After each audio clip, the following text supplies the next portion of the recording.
We do use our rules and procedures. I was unaware of the fact whether we formally had approved Robert's Rules of Procedures. I was unaware of that. Pretty complicated. So you have a better memory than I am. Well, I'm so older. I don't know, Mr. Noto, do you remember? Well, yeah, the reorg, we do adopt, I think, Robert's rules as the rules for the conduct of the meeting. I think the issue that came up, and it's now coming up again with the changes in the open meetings law, is how do items get on the agenda, what is placed on the agenda, and is published in advance of the meeting. And for example, there's a audiovisual machine in front of me. And I said, what is that for? And Bishop said, well, we're making a presentation on Crawford Park. And I said, well, that's not on the agenda. And there are people in the community that might be interested in that who might have looked at the agenda on Friday and saw that it wasn't there, and now they're not here.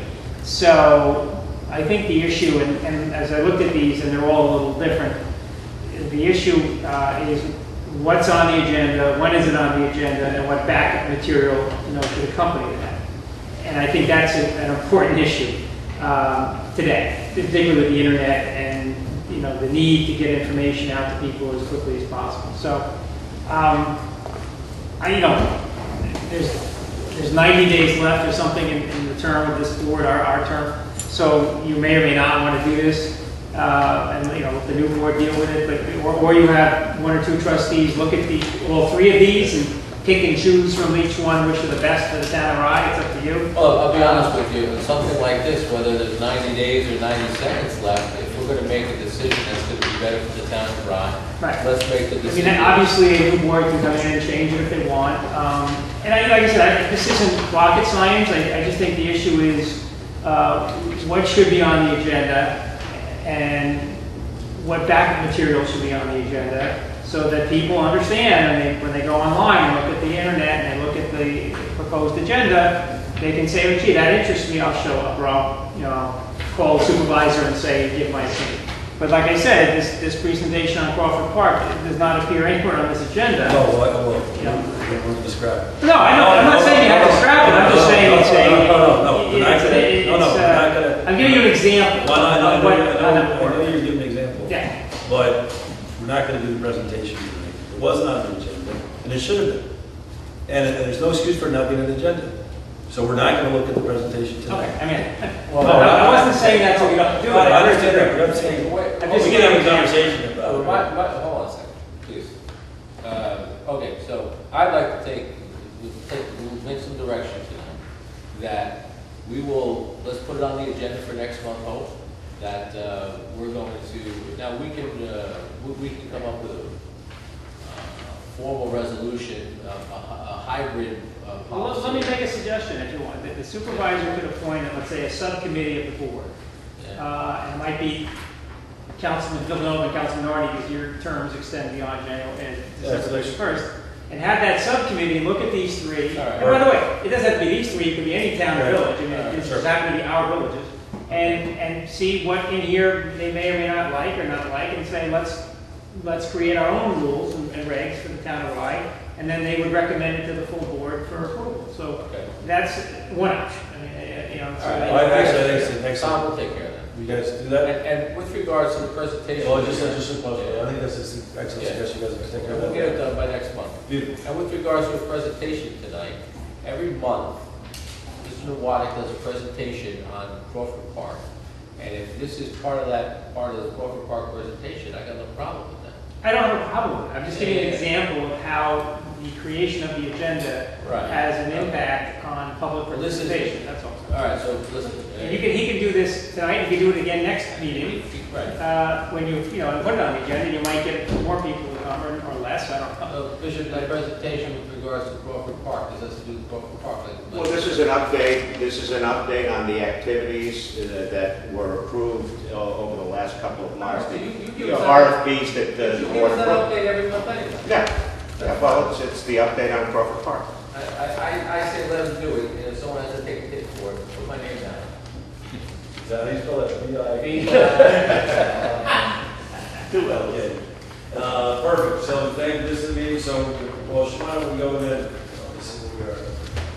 Mr. Nowotnik, since we have you up there, Yes? and we've made the decision on the meeting procedures for various municipalities, why don't you go ahead and we'll run, usually you're the last town employee to report one, we'll put you in front of the list today and go through this.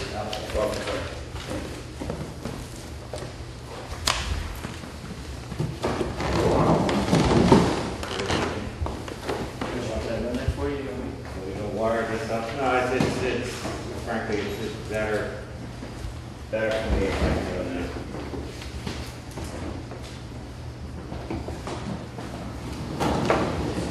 Hey, John, you see the lights there? Not yet, not yet. Oh.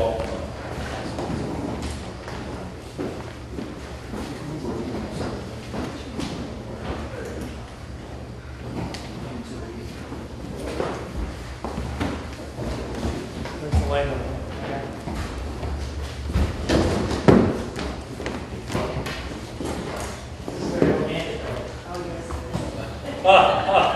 Careful. Oh, see? Years I waited for this job, 30 years I know. No, see. That's Sarah's little blue eyes. Okay. I'm just going to talk loud because I talk loud anyway. And I'm sure everybody will hear me. What we've tried to do here is the board has approved a variety of activities that we wanted to pursue in Crawford Park. Certainly the RFP for the pavilions. We were going to look at the, we were going to look at the, I'm sorry.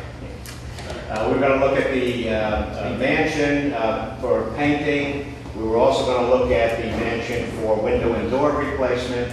So I wanted to give you an update in terms of what was there. Back when the town had... Bishop, I think you should just clarify, so just go back a page, please. Yep. You should just clarify that this is the presentation that was made by Councilman Norris Right. in April and now updated. And so, unfortunately, Councilman Norris has said it's called went business. So that last bullet, I think, is what you got, is that correct? Yes, yes. So just to sort of make clear what was then and what is now. Okay. In essence, what had happened was that Councilman Nyoris had put together a rather comprehensive plan in terms of how to approach Crawford Park renovations. The board in recent times had started to approach some of those projects. Back then, the budget was $300,000, give or take. And in our 2015 budget, the board had approved $100,000 of debt service costs, which would be able to fund, upwards of $300,000 to $500,000 of capital expenses. This is the original slide that Mr. Nyoris put together in terms of the main house exterior. You'll see items 1, 2, and 3 are basically related to, 1, 3, and 6 are related to windows and doors. And item number 2 is painting the exterior. So those were the estimates that existed back at the beginning of the year. What we've done now, and this is where we are, as I said, items 1, 3, and 6 were combined. The budget amount was $91,500. What we did was we published the RFP to replace the windows and doors on August 10th. We had a contractor walkthrough on September 10th. 4 qualified suppliers, and these are manufacturers' reps, so these are very serious vendors in this particular case. The bids are due on September 30th. We're planning on having this in front of the board for job award as of October 20th, and we hope the contract will be finalized by November 3rd. Most of these suppliers are estimating 8 to 10 weeks for the actual manufacture of the windows and doors, and the install should begin in early January. Everybody's telling me that we're talking 3, 4 weeks, 5 weeks on the outside for the actual installation period. However, if you notice the 91.5, which was the original estimate, just verbally, and then this is just basic conversation, we're somewhere in $150,000 range now. If you look at the doors that are behind you, for example, they're about almost 9 feet tall. Very few manufacturers make them. They have to be custom done. If you are familiar with the solarium right behind you, there are some curved windows and curved doors there. Those are going to be difficult and costly to manufacture and supply. So that's the windows and doors. On the exterior painting, the original, and that was line item 2, the original budget was $60,000. We published the RFP again on August 10th. The contractor site visit was August 19th. We had 4 qualified suppliers. 5 bids were received. The bids actually, and they were received on September 8th. The bids were 35.7 to all the way up to 98,665. We're in the process of reviewing those bids right now. We're hoping to have this in front of the board on the October 20th meeting again for the contract to be finalized on November 3rd. Here, the work can begin almost immediately, subject to weather conditions, and the estimated time of that is going to be about 6 weeks. We're maintaining the $60,000 price point because that happens to be very close to the bid that's in the middle, which is about $61,000. I think in your packet you actually have some detail on that. Now, one of the outstanding issues here is we have a RFP out there for replacement of windows and doors, and we also have a painting RFP. If we're replacing the windows and doors, will the guys bid on painting the windows and doors? No, we asked them to submit those things in a separate fashion. The painters have all said they can paint the mansion, the building part, if you will, and paint up to the frames of the windows and doors. That's why they can start immediately. Frankly, all of them that we've contacted so far, all of them have indicated they would prefer to do that and get that work done, before Thanksgiving if possible. And then paint the windows and everything after the fact, and that's still be part of their price. No, if you'll notice, there is almost all of the proposals have a 2-step bid process in there.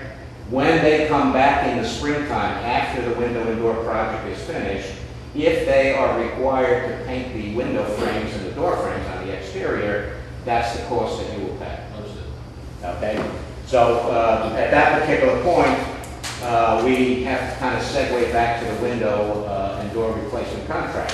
One of the suggestions there, and I told the contractors, you bid it the way you see it, and that was they can aluminum cap the outside window frames and eliminate the painting of the window frames and doors.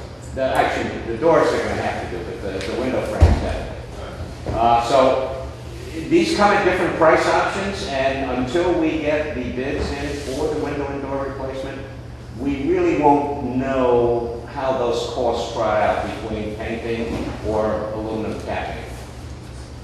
But aluminum capping might be desirable because it will last quite a bit longer with looking much nicer. Okay, now we also were looking at things on the interior. Again, these are Bob's original slides. We, at this point, are not doing any of these particular items. At least we didn't have them in this year's plan, or the first segment of the plan. What we did do, however, is Crawford Park Pavilion. That was the discussion where perhaps we might qualify for CDBG money because of the handicap accessibility factor. When you look at these items, you have item number 1 is the actual toilet rooms on the pavilion side. And then, if you'll notice, item number 2, what we're looking at is the pathway around it to access it. And if you look at the west side, for example, the fall off is tremendous. I mean, you couldn't navigate that on 2 feet, let alone in a wheelchair or what have you. The conditions are extremely tight, extremely pockmarked and everything else, so we wanted to repair the perimeter, and that's what item number 2 is. And those 2 items you're looking at come to roughly, $40,000. The lighting system, we have 3 large... That's the original estimate. These are this is the original estimate, that's correct. Okay? And again, this was done, over a year ago. So, activities to date, basically we incorporated the 3 items into a comprehensive project approach. At last meeting, the board agreed to hire Arconics Architecture, 22.5, to design the project. That's supposedly a fixed cost, 22.5. The preliminary design drawings are expected to take about 2 to 3 weeks after the contracts are signed. We received the contracts today, and Town Attorney Noto is in the process of reviewing them. And bidding will probably, once we get final design approval, that's you guys looking at what Arconics does, bidding will consume another 4 weeks after that. We expect the contractor award to be another 2 weeks after that, so early in December sometime, perhaps at the December meeting, you will be approving the construction work. Construction then should begin early in January. Completion has to be sometime in mid-March. Remember that come April 1st, we have our various soccer groups start to come here in mass. So we have to have bathrooms ready on April 1st. But now the project is estimated at close to $200,000. Now that's a very rough number. That's going to include, for example, completely redoing the perimeter access, gutting and rebuilding the 2 bathrooms. The initial thought is we're going to be able to expand inside the, there's a closet area, there's a storage area there that we can use serve and push the thing back to get the appropriate room for clearance. Then the related work that goes along with it, there'll be some electrical work, obviously there's going to be a lot of plumbing work, and the lighting under the pavilion will also be replaced with that. So again, that's an upside number of about $200,000. Until we get drawings, we really don't have a real good grasp of it. But our feeling here is this is going to be considerably more expensive than was originally thought. Okay, and then these are other projects later on, the playgrounds and fields. These were numbers that are out there. Again, these were the original numbers. One of the things that we've looked at, Greg and I, there are, I don't want to say camp packages, but there are handicap accessible playgrounds already built. You're looking at, probably a $200,000 number. If we were to go out there and just redo our existing playground with new equipment and new perimeter and so forth, we'd probably spend $100,000 on it. So the upcharge to make it handicap accessible is about another $100,000. Most of that, by the way, comes from you're going to be required to have a rubber surface, and we will also have to have a hard surface path, be it concrete or some sort of blacktop, to be able to get to the playground area. I just want to point out, because of the estimating scenario, I just want to point out something here because we have some bids already. Repairing the walking path, if you'll notice, line item number 5. Repairing the walking path was estimated at $1,000. Maybe back then there wasn't as much damage. The quotes that we have right now we have 2 quotes. One is about $11,000. The other one is coming in just under $9,000 for that number. So I'm a little wary of the estimates that were brought in. If you remember, we started way back in 2010, when we first started to look at the capital plan. So with that, I think that pretty much takes us to the end. Oh, next steps. Obviously, the board has approved issuing the RFPs, and we're working our way through them. The high-level timing of the work, I've already kind of walked you through most of that, at least for these 3 projects. Prepare and distribute the RFP package, etc. Architectural services for the pavilions are done. Painting bids are being reviewed. Windows and doors are due September 30th. The last couple of lines here is we'd like the board to consider hiring an architect to assist with the interior mansion renovations.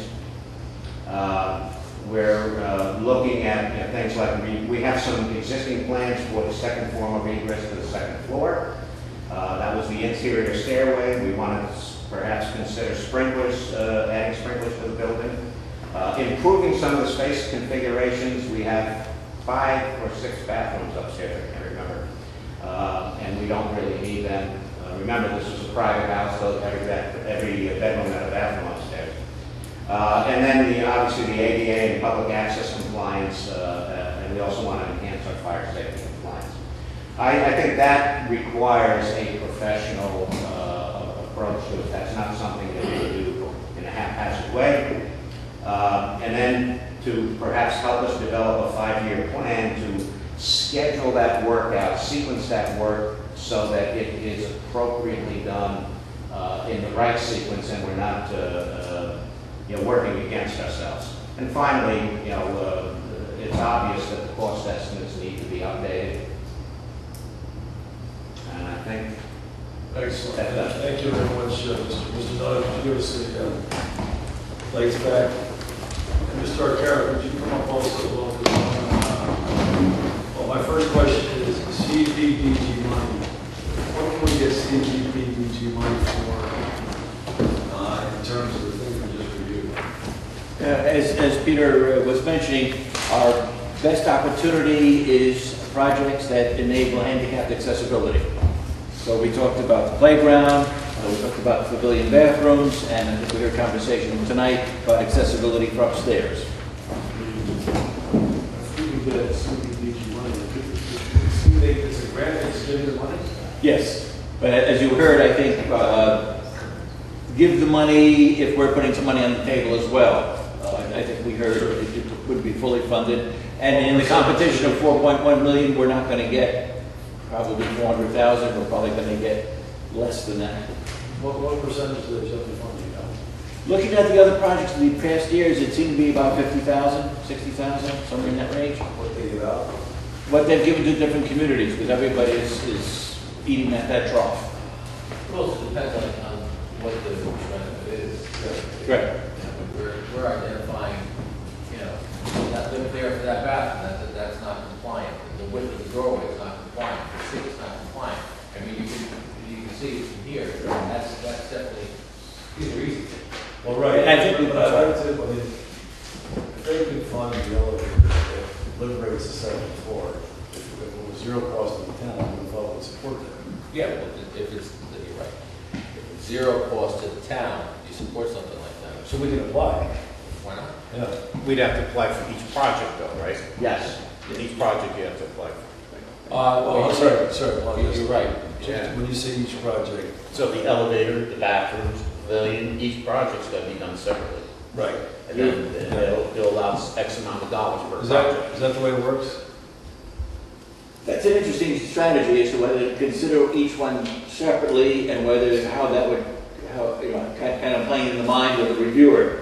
I could turn this one down and accept this one, or we wrap it up in one project that has 3 parts to it. Well, I have to think about how. The way Peter presented to us earlier, That he goes said that each each project is separate into itself. Why don't you consult with them and see what the best, good. All right, well, I wanted to. And I think we also heard that we're coming in at sort of the tail end of the year because of the transition from the county to the state, that this is going to happen again in the spring. So anything that we kind of set up. That'll present an opportunity. I think those municipalities can get their act together and apply this year. We'll have a better chance of getting, we're going to be there. So, great.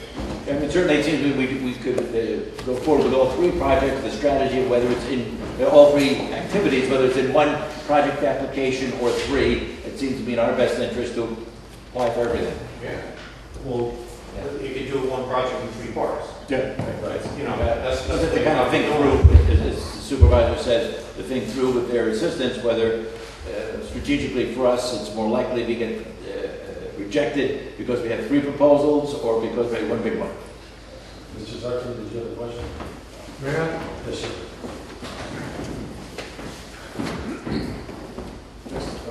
I don't know if it was clear, point of information. As you know, I'm a consultant for the county, and I've been involved with CDBG funding through the county and the transition to the state. What Mr. Harkin was saying is, and I don't know if it was completely clear to everybody, that right now the $4 million is only for Westchester. So you're only competing with other Westchester communities. Next year, the money will be statewide.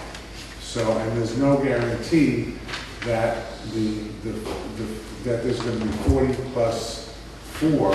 It may be a total of 40, so there may be less money to compete statewide in.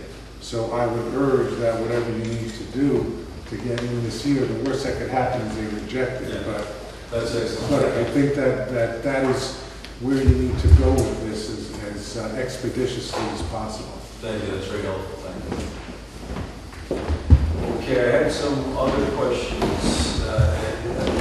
We sort of took a mission, this is for you, sorry.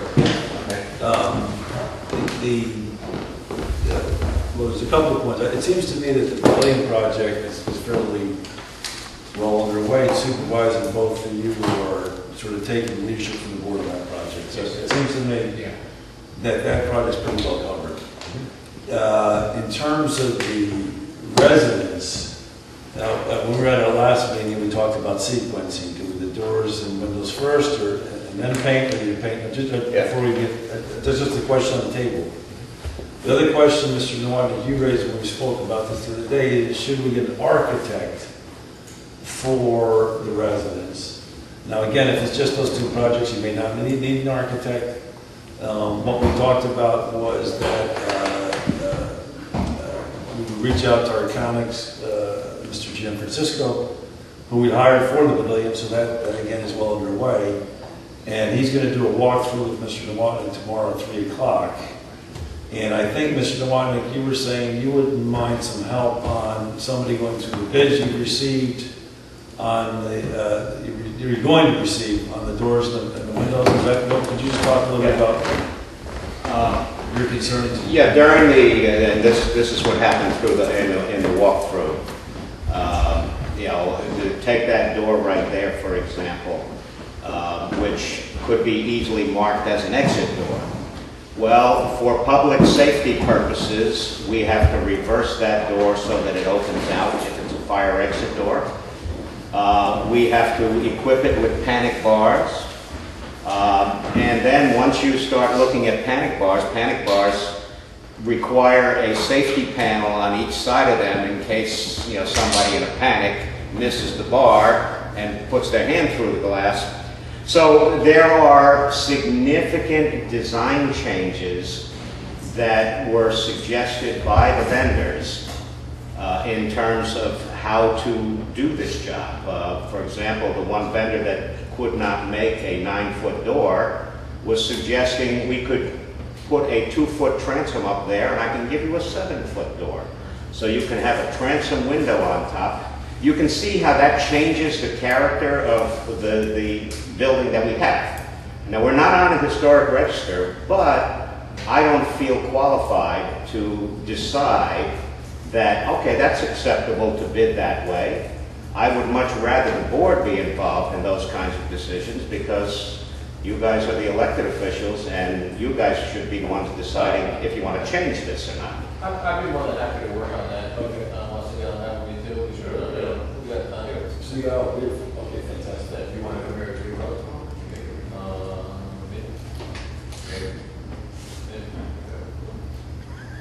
Would you mind also, again, in light of these potential CDBG monies, could you ask them to, I'd love to have them evaluate how to get to the second floor, whether it's an elevator or some other of those stairs, electric stairs with a chair on it. If you could just comment on You it. could have just left the one that was there. Well, the dumbwaiter that was over there? No, they had the chair there. I was growing up, I used to ride that. Oh, is that right? Yeah. So, what could you just, again, especially given what Mr. Zuckerman just said, in terms of CDBG monies, you're never gonna get an opportunity, it sounds like to me, based on what Mr. Zuckerman said, to get an elevator type of thing in here, and you're never gonna be more competitive, so it seems to me we should try and incorporate that into our CDBG proposal, because effectively, that's what makes the handicap accessible. Right? Yes. Because you're not gonna be able to use the chair. Right. They got that in a commercial building, they won't allow it. Okay, so therefore, if you could ask them to think about that, so how do we incorporate, I don't know if we'll need some more potential work. Yes, you would. Yeah. Well, listen, Elevator. I shot an email, I'll try to paraphrase it, but I sent an email to Bishop, and, you know, depending on what we want to do with you know, Crawford Park, you know, everything that we touch, you know, this is, the building right now, we're here, there's no problem, it's existing, non-conforming. But if we want to start to make these improvements, you have to make the improvement, and you have to, project by project, bring it up to code. And if it is a different door, but it's a different door, you know, and it's better for public safety, then those are the things, the decisions that we have to make, and I'm fine with it. You know, Well, that's why I think all this stuff gives me great comfort, you gentlemen. Basically, overseeing all the park works at this point. I know it's just, That's terrific. Good, okay. Mr. Devon, do you have any further questions, comments? I would like to update the board on the tree project. That was one of the other projects that we initiated. We are, I'm going to say, 85% finished. I walked through on Tuesday with the foreman, and we noticed that there was a little bit more tree work to be done along the Jennifer Lane side. We found a couple of trees there that really need to come out that were missed originally. So I've asked him to come back and do those. There are logs laying around in various sections. Their log truck should be here tomorrow to start taking them out. They're hoping to be finished by Tuesday or so in terms of completing the project. Now, this was the removal of 20 trees, which is now going to be 22 trees, and the pruning of 25 more trees. So all of those trees were either along the roadway or along the walking path or along the stone wall by Jennifer Lane. They all related to public safety. I think we've greatly enhanced the safety of just the general environments in the park by doing that. Thank you very much. Well, thanks for all your hard work on the presentation. About that.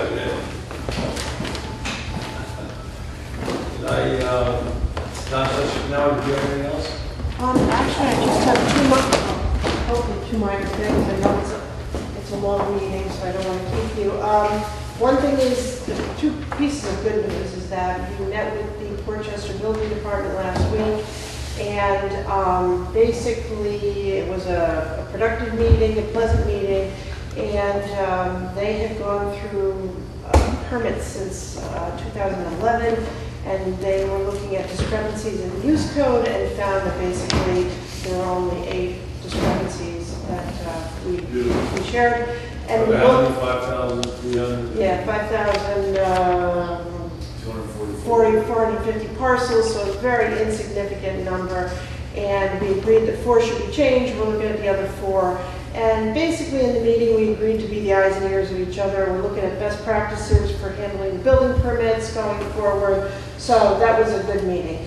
The other thing that I'm just going to read quickly now, because it's coming up rather than the old news in October, is that the Westchester Employment Network sent me a letter on August 6th, and I wasn't able to reveal this at the last meeting because I wasn't there, but it said, "Dear Ms. Knauer, it's my pleasure to inform you that the Assessor's Office for the Town of Rye has been selected to receive a local award by Access VR the New York State Office of Adult Career and Continuing Education Services, Vocational Rehabilitation, the Westchester County Office for the Disabled, and the Westchester Employment Network for your contribution in furthering employment opportunities for individuals with disabilities. This award will be presented to you at our annual Westchester County National Disability Employment Awareness Month breakfast celebration on Thursday, October 2nd, 2015. You are nominated to receive this award by Yolanda Reilman of the Association for the Visually Impaired. This agency is a member of the Westchester Employment Network, a consortium of agencies and businesses who work together to promote the employment of people with disabilities. Each year we recognize businesses that have incorporated the talents of persons with disabilities into their organizations by increasing their opportunities in the American workforce. National Disability Employment Awareness Month is designed each year by President Barack Obama, the Secretary of Labor. The Acting Assistant Secretary of Labor, Jennifer Sheehy, who directs the Office of Disability and Employment Policy, announced the 2015 theme of the NDEAM to be "My Disability is One Part of Who I Am." Ms. Sheehy said that this year's theme encapsulates the important message that people with disabilities are just that, people. And like all people, we are the sum of many parts, including our work experiences. Disability is an important perspective we bring to the table, but of course it's not the only one. We hope that you will join us as we recognize the leaders in the industry in Westchester County who have demonstrated a commitment to expect to hire based on ability alone. Now, just as a background to this briefly, is that last summer we were able to have an intern, college intern from the Association of Visually Impaired who worked with us in scanning and organizing documents and just helping us in general. And she was paid by the Association for the Visually Impaired at no cost to the town.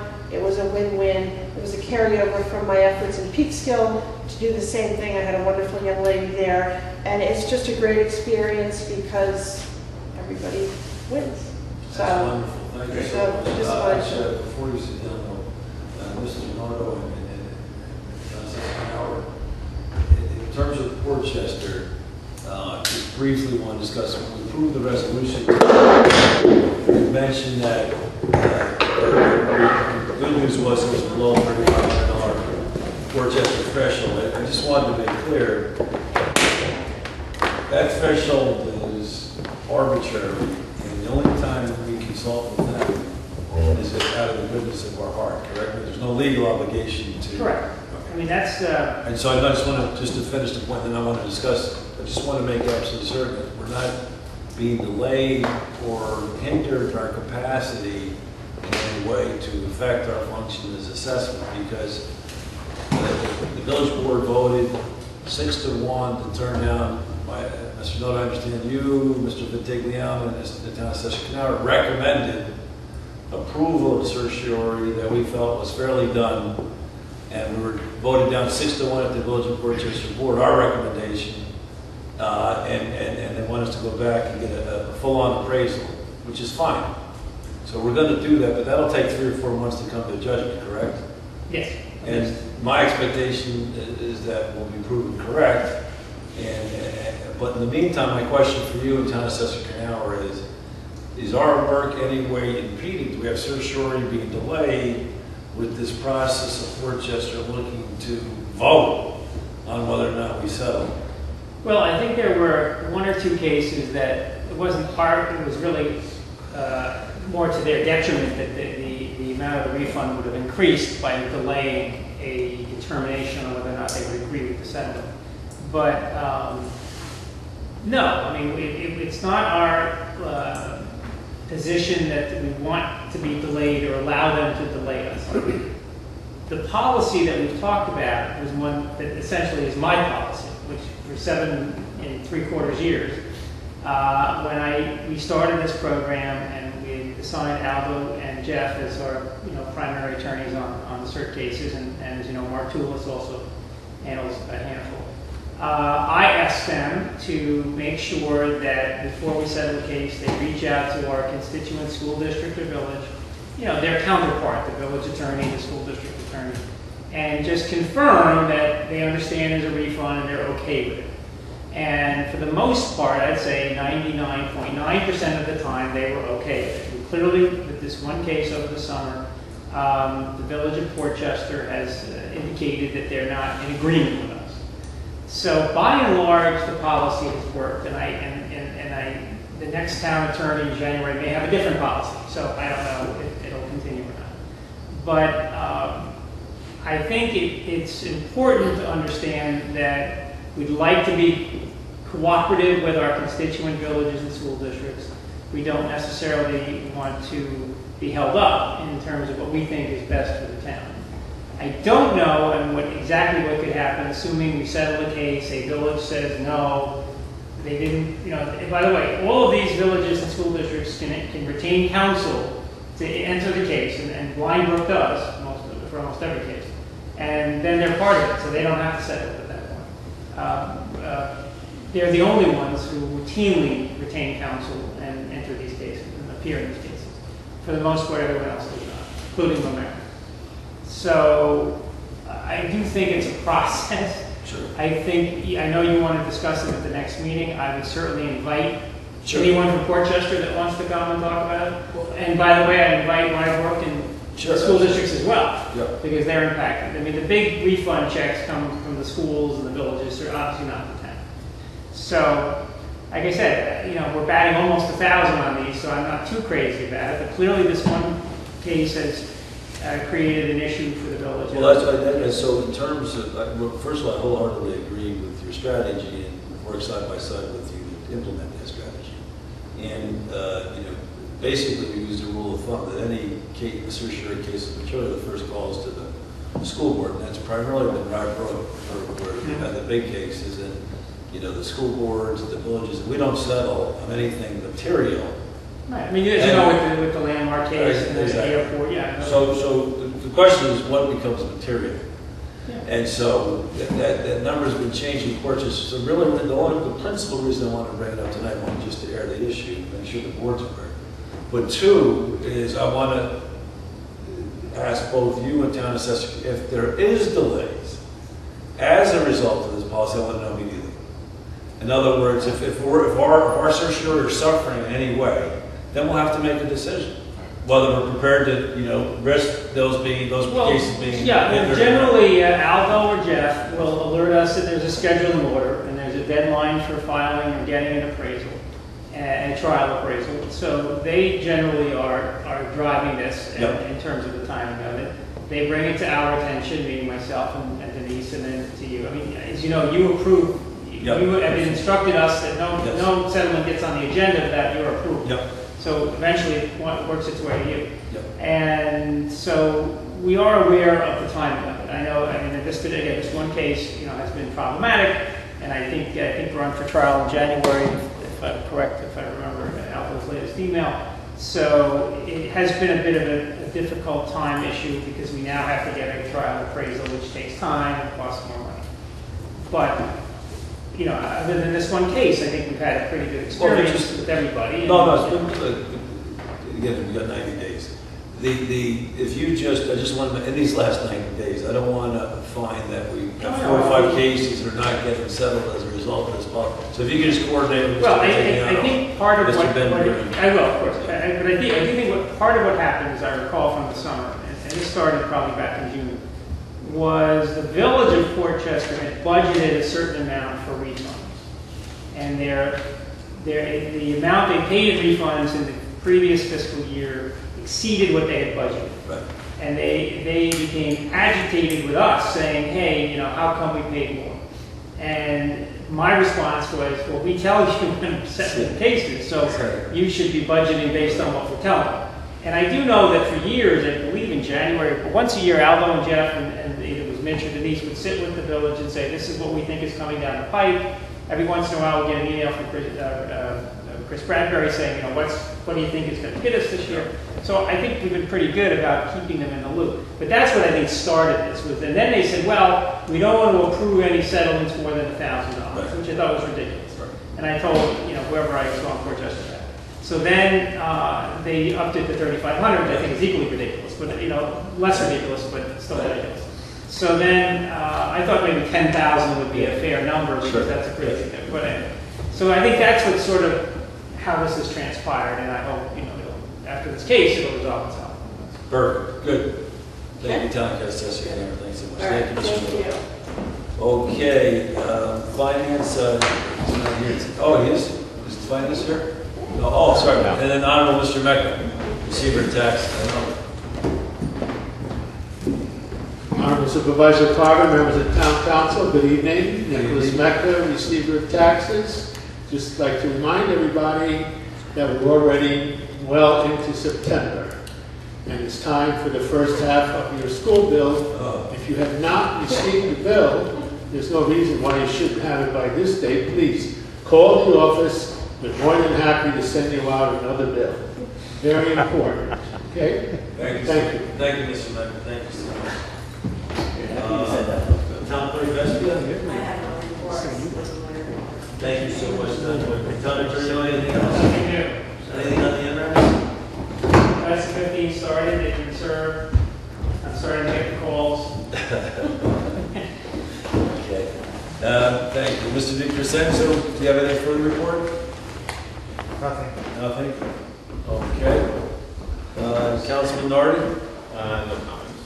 Councilman Deputy Supervisor Villanova? Yes, I just want to remind everybody that we have Columbus Day coming up. Portchester is still one of the great communities that has a Columbus Day parade.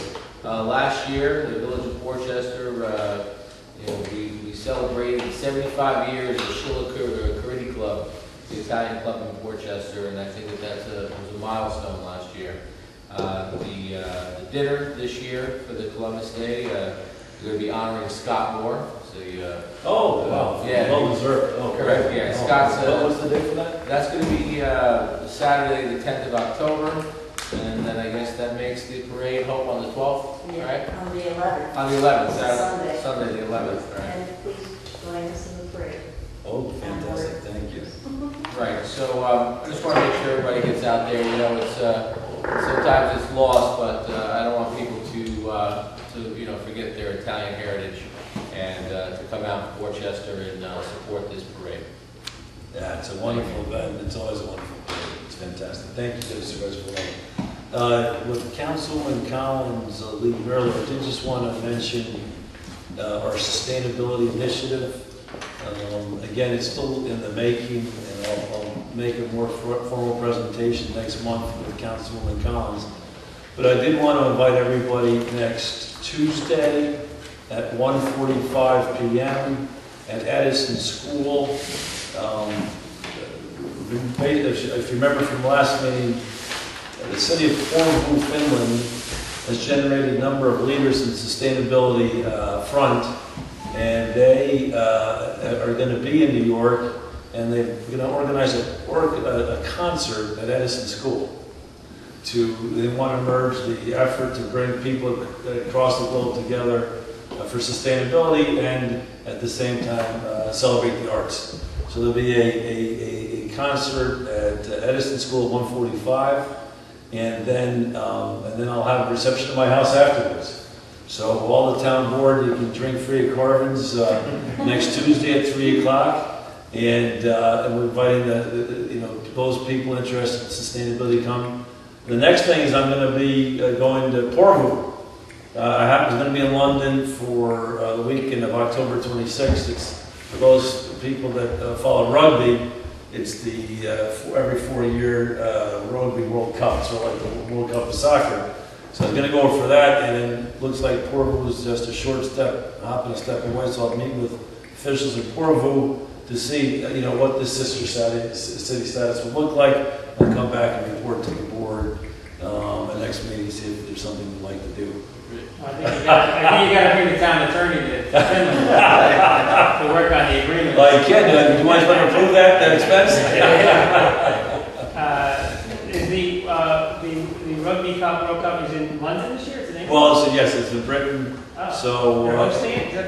it's a fantastic South Africa. Yeah, I know, South Africa and New Zealand and Yeah, it's a wonderful, I have to say, rugby is a quite a wonderful great sport, tournament. and it is, it's like over 2 months, Yeah. and it's an absolutely fantastic. So England are playing Wales on Saturday 26th, so I don't know if I can get tickets, but I'll certainly be there for the atmosphere. Yeah, that'll be fun. Yeah, okay. Good. Okay, can I get a motion to bring the meeting to an end? Make a motion. Wait a second. Second. All in favor? Aye. Thank you very much, everybody.